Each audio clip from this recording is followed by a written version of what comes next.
Hello guys, welcome back to just cuts. അപ്പോൾ ഇന്നലത്തെ കളികൾ എല്ലാവരും കണ്ടാണ്. ഞാനൊക്കെ സത്യം ഉറപ്പാണ് എണീച്ച അത്രയും എന്താ പറയുക, പോർച്ചുഗൽ റൊണാൾഡോയുടെ മാത്രമല്ല, പോർച്ചുഗൽ മൊത്തത്തിൽ ക്രിസ്ത്യാനോ റൊണാൾഡോ ക്യാമറയെ നോക്കി പറഞ്ഞു, I am back, I am back. Yes, CR7 പോർച്ചുഗലും തിരിച്ചെത്തിയിരിക്കുന്നു. ആദ്യ കളിയിൽ കോങ്കോയോട് സമനിലയിൽ കുരുങ്ങിയത് കൊണ്ട് തന്നെ ഈ കളിയിൽ ജയം അവർക്ക് അനിവാര്യമായിരുന്നു. ഉസ്ബെക്കിന് മേൽ അവരങ്ങ് ഇടിച്ചു കുത്തി പെയ്തു. ഏകപക്ഷീയമായ 5 ഗോളുകളുടെ ഗംഭീര വിജയം.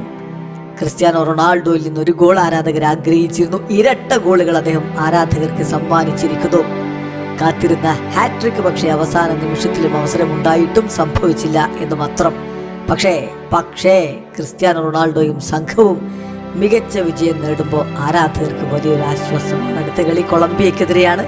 എന്ത് സംഭവിക്കുമെന്ന് കാത്തിരുന്ന് കാണണം. ഈ മത്സരത്തിൽ പോർച്ചുഗലിന്റെ മുന്നേറ്റങ്ങൾ നയിച്ചുകൊണ്ട് ആദ്യ 11 ജാവോ ഫെലിക്സും ക്രിസ്ത്യാനോ റൊണാൾഡോയും പെഡ്രോ നെറ്റയും ഒരുമിച്ചാണ് അണിനിരന്നത്. മധ്യനിരയിലോ ബ്രൂണോ ഫെർണാണ്ടസും വിറ്റീനയും ജാവോ നവസും. അതായത് കോച്ച് മാറ്റങ്ങൾ വരുത്തിയിരുന്നു. ജാവോ ഫെലിക്സിനെ ഇറക്കി കളി മാറ്റാനുള്ള ശ്രമം അദ്ദേഹം നടത്തി എന്നർത്ഥം. ബെർണാഡോ സിൽവയെ ബെഞ്ചിലിരുത്തിക്കൊണ്ടാണ് ടീം ഇറങ്ങുന്നത്. മറുഭാഗത്ത് എടുത്തു പറയാൻ അബ്ദുൽ ഖാദിർ കുഷാനവ് മാത്രമാണ് ഉണ്ടായിരുന്നത്. മത്സരത്തിന്റെ തുടക്കം മുതൽ പോർച്ചുഗലിന് ഗോൾ മണമുള്ള നീക്കങ്ങൾ നടത്തുന്ന ഒരു കാഴ്ചയാണ് നമുക്ക് സമ്മാനിക്കാനുണ്ടായിരുന്നത്. തുടക്കം മുതൽ തന്നെ അവർ നീക്കങ്ങൾ നടത്തി 6ാമത്തെ മിനിറ്റിൽ തന്നെ ആ ഗോൾ പിറക്കുകയും ചെയ്തു. സഹതാരങ്ങൾ ക്രിസ്ത്യാനോക്ക് ഗോൾ പാസ് ചെയ്യുന്നില്ലെന്നും പറഞ്ഞ് സഹതാരങ്ങളുടെ അക്കൗണ്ടിൽ പോയിട്ട് കമന്റിട്ട കുറെ സോക്കോൾഡ് ഫാൻസ് ഉണ്ട്. അവരുടെ മുഖത്തടിക്കുന്ന വിധമുള്ള നീക്കമാണ്. തുടക്കത്തിൽ തന്നെ ജാവോ കൺസെലോയുടെ എണ്ണം പറഞ്ഞൊരു ക്രോസ് ക്രിസ്ത്യാനോ മനോഹരമായിട്ട് വലയിലേക്ക് അടിച്ചങ്ങ് കയറ്റി. Wow, Cristiano Ronaldo on, Portugal on. ആരാധകർ ആവേശത്തിലേക്ക്. ക്രിസ്ത്യാനോ ഗോൾ ആഘോഷിക്കുന്ന സാധാരണ കെട്ടിപ്പിടിച്ച് ആ ഒരു ആവേശം പങ്കുവെക്കുന്ന കാഴ്ച അതിലുണ്ടായിരുന്നു. ക്രിസ്ത്യാനോ ഗോൾ എത്രത്തോളം ആഗ്രഹിച്ചിരുന്നു ഇടുമ്പോൾ എല്ലാം പൂർണ്ണമായി എന്നർത്ഥം. വീണ്ടും ഒരു കാഴ്ച തീർച്ചയായിട്ടും ആധിപത്യം പോർച്ചുഗൽ പിടിക്കുമ്പോൾ തുടക്കത്തിൽ ഡിഫൻഡ് ചെയ്ത് നിൽക്കാമെന്ന് കരുതിയോ എന്നൊരു സംശയം. ആ സംശയത്തിനൊടുവിലാണ് പെനാൽറ്റി ബോക്സിന് തൊട്ട് മുന്നിൽ വെച്ച് ഫൗൾ സംഭവിക്കുന്നതും പോർച്ചുഗലിന് അനുകൂലമായിട്ട് റഫറി ഫ്രീ കിക്ക് വിധിക്കുന്നതും. ഫ്രീ കിക്ക് എടുക്കാൻ അവിടെ ക്രിസ്ത്യാനോ റൊണാൾഡോയും സജ്ജനായിരുന്നു. പക്ഷേ കൃത്യമായ ചിത്രം ബ്രൂണോ മെൻഡസ് പണ്ട് വലയിലേക്ക് അടിച്ചു കയറ്റുന്നൊരു കാഴ്ച. ഒരു ഗ്രൗണ്ട് പോലുള്ള ഷോട്ട് വലയിലേക്ക് അങ്ങ് കയറുമ്പോൾ ആദ്യമായിട്ട് ആ ഗോൾ ആഘോഷിക്കുന്ന ക്രിസ്ത്യാനോയാണ്. ഇമ്മീഡിയറ്റ് ആയിട്ട് കൈ ഉയർത്തിക്കൊണ്ട് അദ്ദേഹം ആവേശം പങ്കുവെക്കുന്നു. ടീം സ്പിരിറ്റിന്റെ മൂർധന്യത നമുക്ക് കാണിച്ചു തന്ന നിമിഷങ്ങളാണ്. എന്നാൽ ഇതിന് ശേഷം, ഈ ഒരു ഗോളിന് ശേഷം ഉസ്ബെക്ക് ഗോൾ തിരിച്ചടിക്കാനുള്ള ശ്രമങ്ങൾ നടത്തി. മനോഹരമായിട്ട് നീക്കങ്ങൾ അവർ നടത്തി. അപ്പോൾ തുടക്കത്തിൽ എന്തിനാണ് അവർ ഓവർ ഡിഫൻസിലേക്ക് പോയതെന്നൊരു ചോദ്യമുണ്ട്. ഏതായാലും 31ാമത്തെ മിനിറ്റിൽ വെടിച്ചില്ല് ഗോൾ അവർ വലയിലേക്ക് അടിച്ചിട്ടതാണ്. പക്ഷെ വാർ ചെക്ക് ചെയ്ത ശേഷം റഫറി ആ ഒരു ഗോളിന് തൊട്ട് മുമ്പ് ഒരു ഫൗള് സംഭവിച്ചു എന്ന് പറഞ്ഞുകൊണ്ട് അത് റൂൾഡ് ഔട്ട് ആക്കുകയായിരുന്നു. പോർച്ചുഗൽ എന്തായാലും അതിലൊന്ന് ശ്രദ്ധിക്കണം. കൊളംബിയക്കെതിരേക്കുള്ള മത്സരത്തിൽ ലോങ് റേഞ്ച് ഷോട്ടുകളും മറ്റുമൊക്കെ ബുദ്ധിമുട്ടുണ്ടാക്കിയേക്കാം എന്നൊരു സൂചന അവിടെയുണ്ട്. ഏതായാലും പോർച്ചുഗൽ വീണ്ടും മുന്നേറ്റങ്ങളൊക്കെ നടത്തി എതിരാളികളെ സമ്മർദ്ദത്തിലാക്കുന്ന കാഴ്ചക്ക് ആണ് പിന്നെ നമ്മൾ സാക്ഷ്യം വഹിക്കുന്നത്. അതായത് ഉസ്ബെക്ക് എങ്ങനെയും ആ 2 ഗോളുകളിൽ നിന്ന് ഒരു കടം വീട്ടണം എന്നുള്ള ശ്രമം. പക്ഷെ ഫൈനൽ തേർഡിൽ അവർക്ക് ആ മികവുണ്ടായിരുന്നില്ല. അത്തരമൊരു ഘട്ടത്തിലാണ് മനോഹരമായിട്ട് പന്ത് പിടിച്ച പോർച്ചുഗല് ബ്രൂണോ ഫെർണാണ്ടസിലൂടെ പന്ത് മുന്നോട്ട് നീട്ടിക്കൊടുക്കുന്നത്. ക്രിസ്ത്യാനോ റൊണാൾഡോ ബോളും കൊണ്ട് ഓടിക്കയറുന്നു.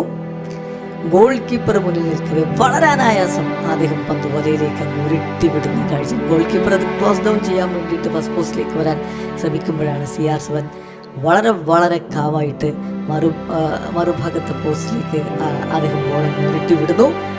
ഒടുവിൽ 39ാമത്തെ മിനിറ്റിൽ പോർച്ചുഗൽ 3-0 മുന്നിൽ. ആരാടാ പറഞ്ഞത് ബ്രൂണോയെ കയറ്റണം, അവൻ പാസ് കൊടുക്കുന്നില്ല എന്നൊക്കെ? കണ്ണു തുറന്ന് കണ്ടോ പോർച്ചുഗൽ ടീമിൻ്റെ മനോഹരമായിട്ടുള്ളൊരു ഗോള്. ഇടവേള സമയത്ത് മത്സരം 3-0 പോർച്ചുഗൽ മുന്നിലായിരുന്നു. 2ാം പകുതിയിലേക്ക് പോകുമ്പോൾ സ്വാഭാവികമായിട്ടും സബ്സ്റ്റിറ്റ്യൂഷനുകളിലേക്ക് പോയി ഉസ്ബെക്കിസ്ഥാൻ. കാരണം അവർക്ക് 2 ഗോളിൻ്റെ കടം വീട്ടാനുണ്ട്.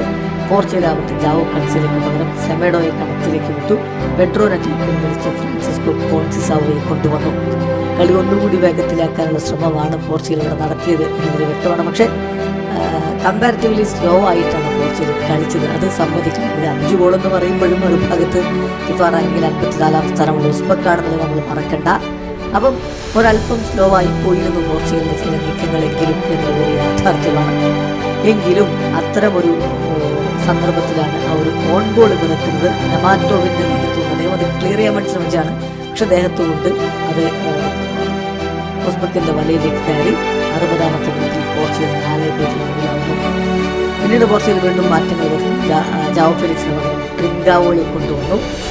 പോർച്ചുഗലിനെ സംബന്ധിച്ചിടത്തോളം ക്രിസ്ത്യാനോയുടെ ഒരു ഹാട്രിക് ആരാധകർ ആഗ്രഹിച്ചു. 76-ാമത്തെ മിനിറ്റിൽ നവസിന് പകരം ബെർണാഡോ സിൽവയെ കൊണ്ടുവന്നു. 83-ാമത്തെ മിനിറ്റിൽ വിറ്റിന് പകരം പിന്നീടാണ് റാഫേൽ ലിയാവോ ഗോള്. അദ്ദേഹത്തിൻ്റെ ഒരു വേഗത ടീമിന് ഗുണം ചെയ്യുന്ന കാഴ്ച പിന്നീട് കണ്ടു. അത്തരമൊരു ഘട്ടത്തിലാണ് ക്രിസ്ത്യാനോയെ ലക്ഷ്യമാക്കുന്ന ഗോള്. പക്ഷേ അത് ഡിഫൻഡർ തടയാനൊക്കെ പന്ത് റാഫേൽ ലിയാവോയുടെ പിടിച്ചിൻ്റെ ഷോട്ടാണ് എതിരാളിലേക്ക് വലയിലേക്ക് തുളച്ച് കാഴ്ചയാണ് കണ്ടത്. അങ്ങനെ കളി അവസാന ഘട്ടത്തിലും ഗോൾ അടിക്കാനുള്ള അവസരം ക്രിസ്ത്യാനോ റൊണാൾഡോയെ തേടിയെത്തിയിട്ടുണ്ട്. ഒരു ഹാട്രിക്കിനുള്ള അവസരം ഉണ്ടായിരുന്നു, പക്ഷേ സംഭവിച്ചില്ല. ഒരു കാര്യം വളരെ വ്യക്തമാണ്, പോർച്ചുഗലിന് ഈ കളി വേണമെങ്കിൽ ഇതിനേക്കാൾ വലിയ മാർജിൻ ജയിക്കാമായിരുന്നു എന്നതൊരു യാഥാർത്ഥ്യമാണ്. കാരണം അത്രയധികം അവസരങ്ങളുണ്ടായിരുന്നു. ഒരു 8 ഗോളിൻ്റെ ഒക്കെ ഒരു മാർജിൻ വേണമെങ്കിൽ അവർക്ക് ഉണ്ടാക്കിയെടുക്കാമായിരുന്നു എന്നാണ് കളി കണ്ടപ്പോൾ തോന്നിയത്. എന്നാൽ 5-0 എന്നുള്ളതൊരു മോശം സ്കോർ ലൈൻ അല്ല, അങ്ങനെയല്ല നമ്മൾ പറഞ്ഞതിൻ്റെ അർത്ഥം. എന്തായാലും CR7-ൽ നിന്ന് ഇരട്ട ഗോളുകൾ കണ്ടു എന്നുള്ളത് സന്തോഷം. ഒരല്പം കൂടി വേഗത്തിൽ കളിക്കേണ്ടതുണ്ട് പോർച്ചുഗൽ എന്നൊരു ഫീല് അത് വമ്പൻ ടീമുകൾക്കൊക്കെ എതിരെ കളിക്കുമ്പോൾ അതുണ്ടാകും എന്ന് തന്നെ കരുതാം. എന്തായാലും പോർച്ചുഗലിൻ്റെ ഗംഭീര വിജയം. Cristiano player of the match ആകുന്നു. അദ്ദേഹം പറഞ്ഞ പോലെ അദ്ദേഹം തിരികെ എത്തിയിരിക്കുന്നു, പോർച്ചുഗൽ തിരികെ എത്തിയിരിക്കുന്നു. CR7-ന്റെ ആവേശം ഐ ആം ബാക്ക് ആരാധകരെ ആവേശത്തിൽ. വീഡിയോ അവസാനിക്കുന്നു. ഫുട്ബോൾ ലോകത്ത് കൂടുതൽ വിശേഷങ്ങളുമായി reflux എടുത്താം. This might be niche, but